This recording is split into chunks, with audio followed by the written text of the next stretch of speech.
Hi. So today I'm going to share with you about in what circumstances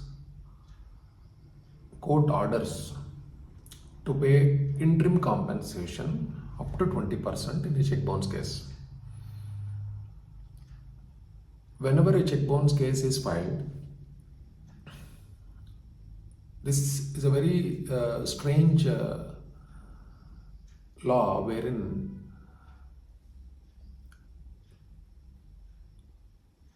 under section 143A of NI Act, court has power to grant interim compensation up to 20% without deciding the case.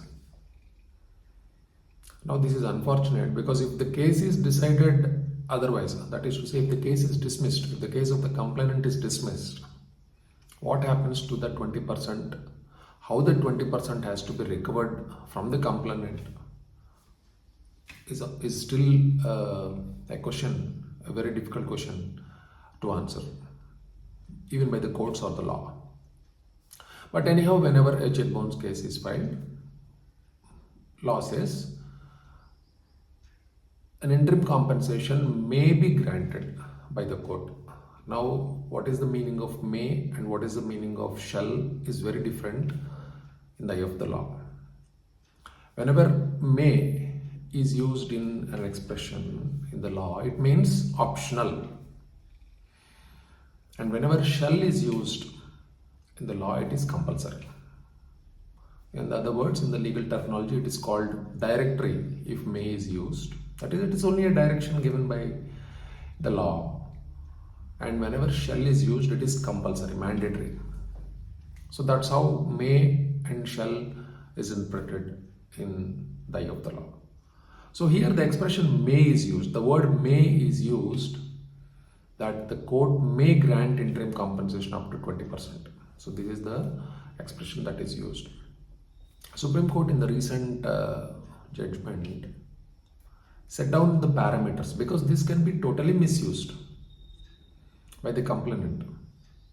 So the parameters that are set out by the guidelines that are set out by the Honorable Supreme Court clearly says that the court has to come to a conclusion that there is a prima facie case. Now you should understand what is a prima facie case. The accused or the drawer of the check, that is the issuer of the check, will have two opportunities to submit his defense to the court. The one opportunity is before filing the case, that is to say when he receives a legal notice from the complainant that his check is bounced. The check issued by the accused is bounced. At that point of time, the accused has opportunity to submit his defense by way of legal notice. And invariably, if that legal notice is given in a reply, or the reply to that legal notice is given by the accused to the complainant, accused will have the burden to submit that reply legal notice to the court.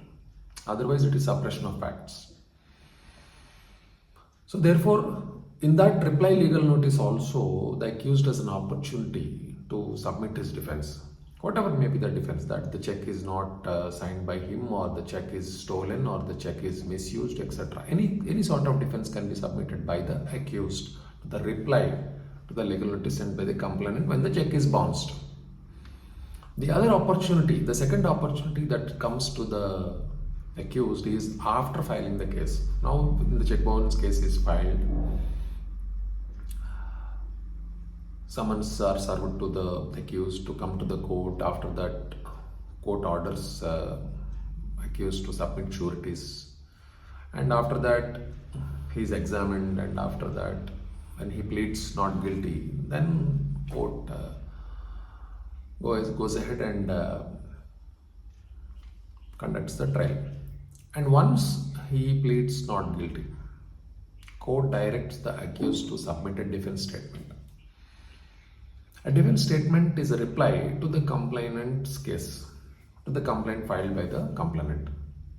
Now, in that defense statement also, accused has an opportunity to submit his defense to the court. So there are two opportunities to submit defense to the court. In these two opportunities, defendant has, the accused has to create a doubt in the court that the case of the complainant is fake or the complainant is not having a prima facie case.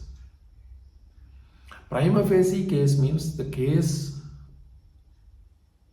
on the face of it, it must appear as a case. Now every complainant files a check bounce case, it will appear as a prima facie case, but based on the defense, the defense could be that I did not sign the check, or the check was tampered, or the check was stolen, or I don't have any role. Based on these grounds, one of the few grounds which I am mentioning, court can come to a conclusion that whether there is a prima facie case or not, because every check bounce case there should be a legally enforceable debt. Check will not be given just like that. Check will be given only for the delivery of services or delivery of goods. The complainant has to deliver something. The complainant has to give a loan, or a complainant has to give the money, or the complainant has to offer the service, or the complainant has to supply the goods. Only then accused will offer the payment. Simply without any such kind of legally enforceable debt, check is not issued. So that relationship also has to be established. So all these factors come into play when the defense statement is filed by the accused. So the court has to come to a conclusion that prima facie case is established. So if that prima facie case is not established, then interim compensation of up to 20% application can be dismissed. So we have to look for the prima facie case. Hope I am clear. Thank you. Thanks for watching. If you have any doubts, kindly comment.